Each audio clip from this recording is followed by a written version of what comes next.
पुस्तक का नाम आध्यात्मिक चिकित्सा एक समग्र उपचार पद्धति। लेखक डॉक्टर प्रणव पंड्या। आध्यात्मिक चिकित्सा बोध, निदान एवं विज्ञान का पूर्ण तंत्र है। इसमें जीवन की दृश्य अदृश्य संरचना का संपूर्ण बोध है।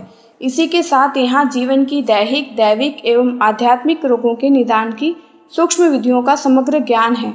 इतना ही नहीं, इसमें इन सभी रोगों के सार्थक समाधान का प्रायोगिक विज्ञान भी समाविष्ट है, जो मानव जीवन की संपूर्ण चिकित्सा के ऋषि संकल्प को दोहराता है। यह वही महासंकल्प है जो ऋग्वेद के दशम मंडल के रोग निवारण सूक्त के पंचम मंत्र के ऋषि विश्वामित्र की अंतर चेतना में गूंजा था। नवयुग की नवीन सृष्टि करने वाले ब्रह्मर्षि विश्वामित्र उन क्षणों में चिंतन में निमग्न थे। तभी उन्हें एक करुण आर्त स्वर सुनाई दिया। यह विकल स्वर एक दुखी नारी का था, जिसे उनका शिष्य जाबाली लिए आ रहा था। इस युवती नारी को रोगों ने असमय वृद्ध बना दिया था। पास आते ही ब्रह्मज्ञानी महर्षि ने उसकी व्यथा के सारे सूत्र जान लिए और जाबाली को संबोधित करते हुए उन्होंने कहा, वत्स, चिकित्सा की सारी प्रचलित विधियाँ एवं औषधियाँ इस पर नाकाम हो गई हैं। यही कहना चाहते हो ना? हाँ आचार्यवर। वह सभी आगे कुछ कह पाता, तभी ऋषि बोले, वत्स, अभी एक चिकित्सा विधि बाकी है और वह है आध्यात्मिक चिकित्सा। तुम्हारे सम्मुख में आज इसका प्रयोग करूंगा। शिष्य जाबाली अपने आचार्य की अनंत आध्यात्मिक शक्तियों से परिचित थे, सो वे शांत रहे।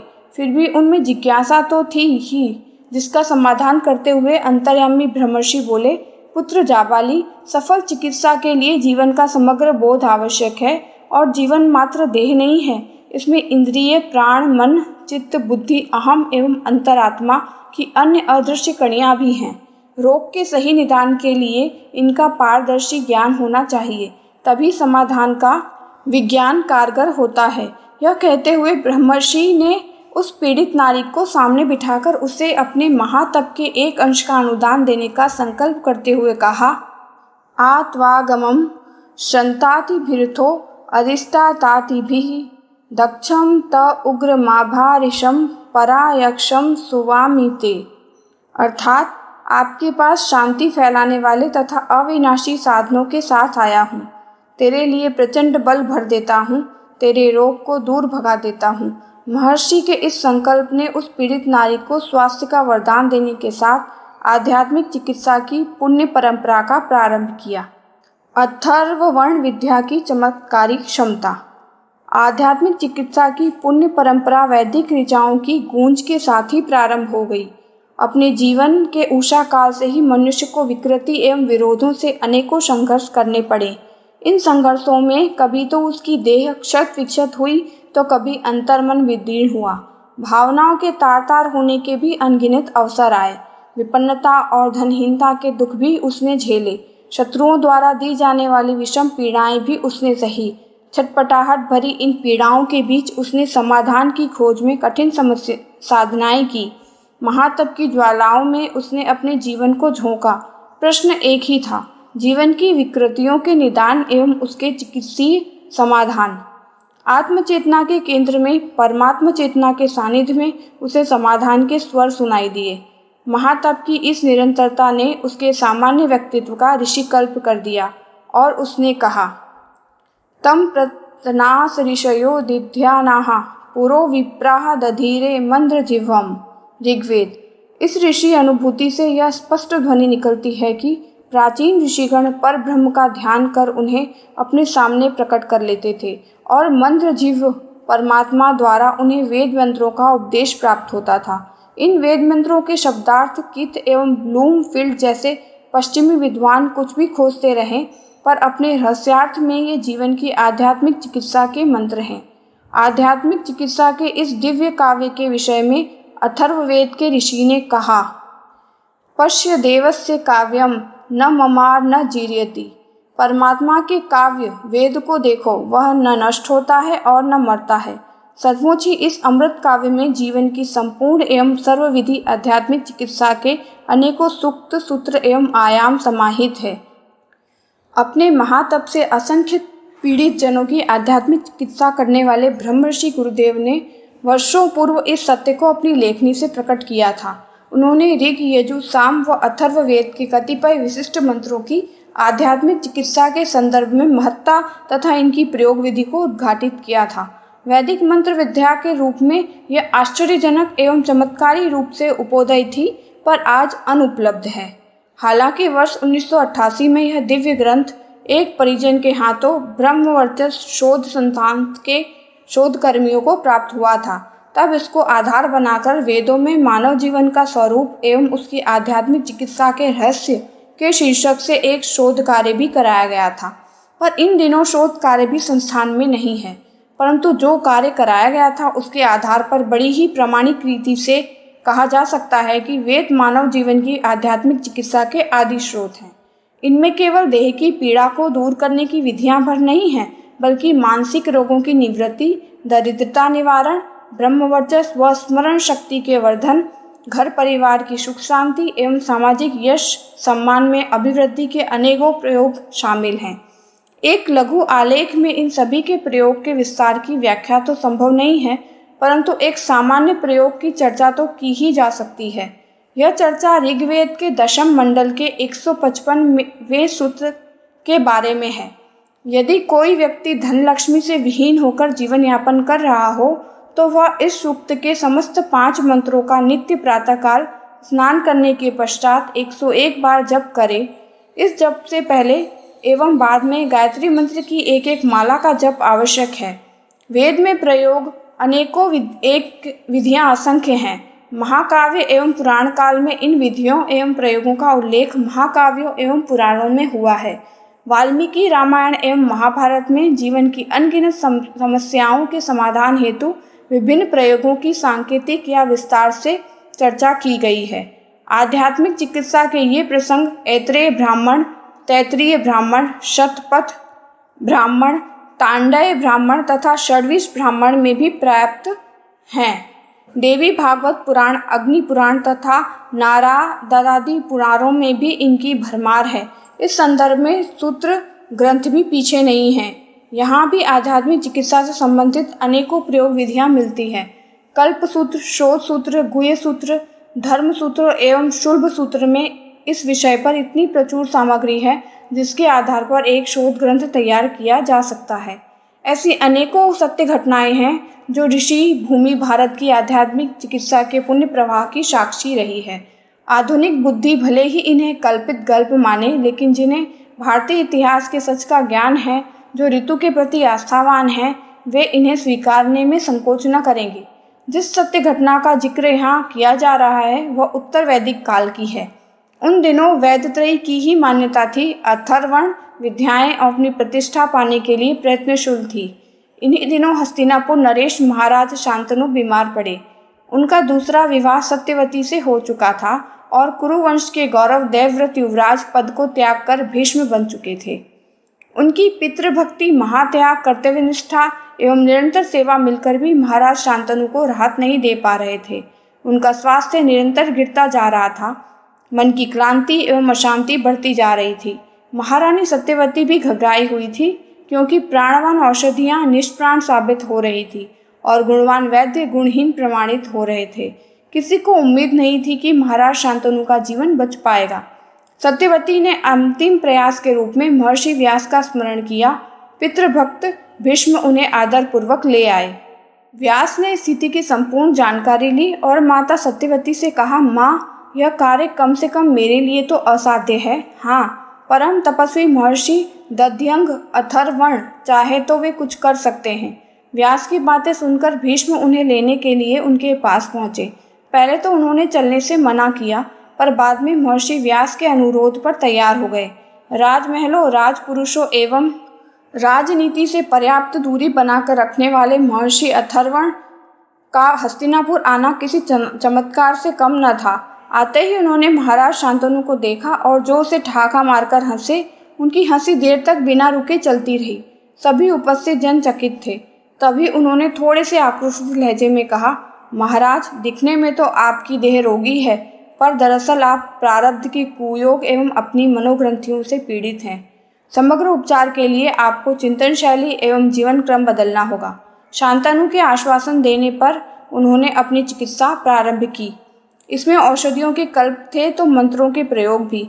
कई तरह के ऐसे अनुष्ठान थे जिनके प्रभाव से शांतनु की देह एवं मन की स्थिति बदलने लगी।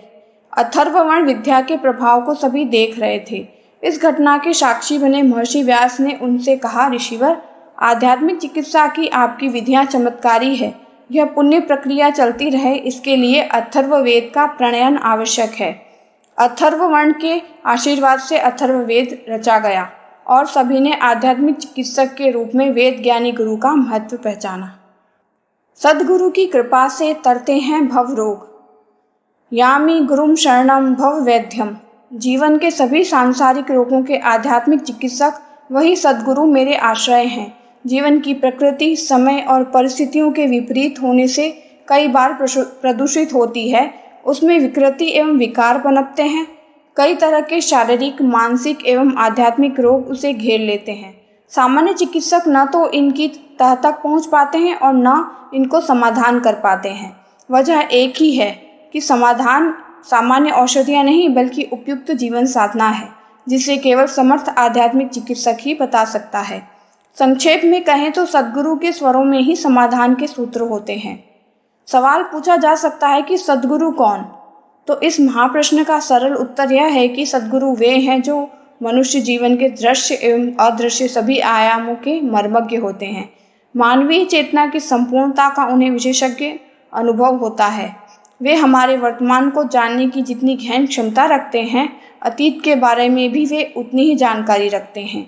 साथ ही उन्हें हमारे भविष्य का पारदर्शी ज्ञान होता है। शरीर की कार्यक्षमता, मन की विचार शैली, चित्त में समाये जन्म जन्मांतर के कर्म, संस्कार, अहंकार की उलझी गांठें, सद्गुरु इन सभी के बारे में बखूबी जानते हैं। उनमें इनके परिमार्जन, परिष्कार की अपूर्व क्षमता होती है। यही कारण है कि सद्गुरु का मिलन हमारे महासौभाग्य का सूचक है। यह इस सत्य का उद्घोष है कि हमारे जीवन की संपूर्ण आध्यात्मिक चिकित्सा की शुभ घड़ी आ गई है। जिन्हें यह अवसर मिला है, उनकी अनुभूति में हम इस सच्चाई का एहसास पा सकते हैं। जिन पलों में इस अनुभूति को घटित होने का क्रम प्रारंभ हुआ, उन दिनों हमारे अपने सद्गुरु गायत्री तपोभूमि मथुरा को केंद्र बनाकर अपनी योजना को आकार दे रहे थे। यह 1955 का वर्ष था। तपोभूमि में विशिष्ट यज्ञों की श्रृंखला चल रही थी। इसमें 1 चारों वेदों का पारायण यज्ञ, 2 महामृत्युंजय यज्ञ, 3 रुद्र यज्ञ, 4 विष्णु यज्ञ, 5 शतचंडी यज्ञ, 6 नवग्रह यज्ञ, 7 गणपति यज्ञ, 8 सरस्वती यज्ञ, 9 ज्योतिष्टोम, 10 अग्निष्टोम आदि अनेक यज्ञों की प्रक्रियाएं शामिल थी। कर्मकांड के महान विद्वानों का विशिष्ट सम्मेलन था। यह मंत्र विद्या के अनेकों महारथी पधारे थे। कर्मकांड के स्थूल प्रयोग सूक्ष्म को किस तरह प्रभावित करते हैं, किस विधि जीवन चेतना रूपांतरित होती है, मनुष्य की अंतर्निहित शक्तियों के जागरण के प्रयोग सफल कैसे हों आदि अनेक गंभीर प्रश्नों पर चर्चा चल रही थी। परम पूज्य गुरुदेव इस चर्चा को मौन भाव से सुन रहे थे। सुनते सुनते जहाँ कहीं आवश्यक होता वहाँ वह अपनी अनुभूति का स्वर जोड़ देते। उनकी मौलिकता से इस विशद चर्चा में नव प्राणों का संचार हो जाता। चर्चा के इस क्रम में बड़ा विचित्र व्याघात हुआ। सभी की दृष्टि उन रोते कलपते प्रौढ़ दंपति की ओर गई जो अपने किशोर पुत्र को लेकर आए थे। उनका यह किशोर बालक कई जीर्ण बीमारियों से पीड़ित था। लगभग असहाय एवं अपाहिज स्थिति थी उसकी। निस्तेज मुख, बुझी हुई आंखें, कृशकाय लड़खड़ाते कदम, बस जैसे उसके माता पिता ने उसे लाकर गुरुदेव के पांवों में डाल दिया। आप ही बचा सकते हैं मेरे बेटे को, यही एक रट थी उन दोनों की। गुरुदेव ने बड़ी आत्मीयता से उनकी बातें सुनी, फिर उन्हें थोड़ा समझाया बुझाया और उनके ठहरने की उचित व्यवस्था कर दी। क्या होगा इस असाध्य रोग से घिरे किशोर का?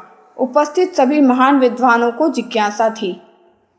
किस विधि से आचार्य से चिकित्सा करेंगे इसकी?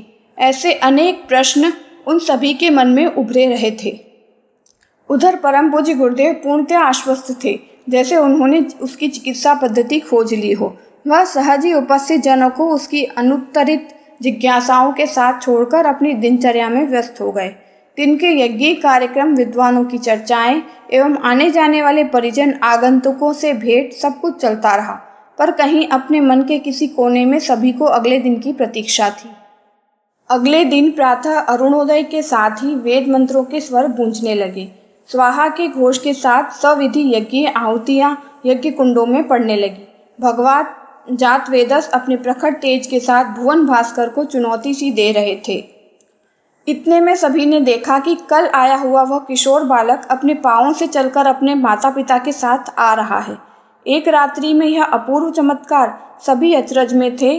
उनके इस अचरज को और अधिक करते हुए उस किशोर वय के बालक ने कहा, आप मुझे शिष्य के रूप में अपना लीजिए गुरुदेव। गुरुदेव ने उसके सिर पर हाथ फेरते हुए कहा, बेटा तुम मेरे अपने हो, तुम हमेशा से मेरी आत्मा के अभिन्न अंश हो। परेशान न हो, सब ठीक हो जाएगा। पर किस तरह आचार्य जी, एक विद्वान ने पूछ ही लिया। उत्तर में गुरुदेव उनसे बोले, मिश्र जी, बीमारियां दो तरह की होती हैं, असंयम से उपजी, प्रारब्ध से प्रेरित। यह बालक राम नारायण प्रारब्ध से प्रेरित बीमारियों की जकड़ में है। जब तक यह अपने प्रारब्ध से ग्रसित रहेगा, इसे कोई औषधि फायदा नहीं करेगी। इसकी एकमात्र चिकित्सा अध्यात्म है। हाँ, औषधियाँ शरीर के तल पर इसमें सहयोगी साबित हो सकती हैं। यह कहते हुए गुरुदेव उस बालक के माँ पिता की ओर मुड़े और उनसे बोले, आप चिंता न करें, आपका बेटा राम नारायण आज से मेरा बेटा है। आपने इसके शरीर को जन्म दिया है, मैं इसकी जीवात्मा को नया जन्म दूंगा, उसे पूर्वकृत दुष्कर्मों के प्रभाव से मुक्त करूंगा। गुरुदेव की बातों ने माता पिता को आश्वस्ति दी। वैसे भी वे एक रात्रि में काफ़ी कुछ परिवर्तन देख चुके थे। गुरुदेव के तप के अंश को पाकर कुछ ही महीनों में न केवल उस किशोर रामनारायण के न केवल शारीरिक दोष दूर हुए, बल्कि उसकी मानसिक चेतना भी निखरी। उसकी बौद्धिक शक्तियों का भारी विकास हुआ। यही नहीं, रुचियाँ प्रवृत्तियाँ भी परिष्कृत हुई। उसमें गायत्री साधना के प्रति भारी अनुराग जाग पड़ा। उसमें ये सारे परिवर्तन सद्गुरु की कृपा से आए। वही सद्गुरु जो मानवीय जीवन के आध्यात्मिक रहस्यों के मर्मज्ञ थे।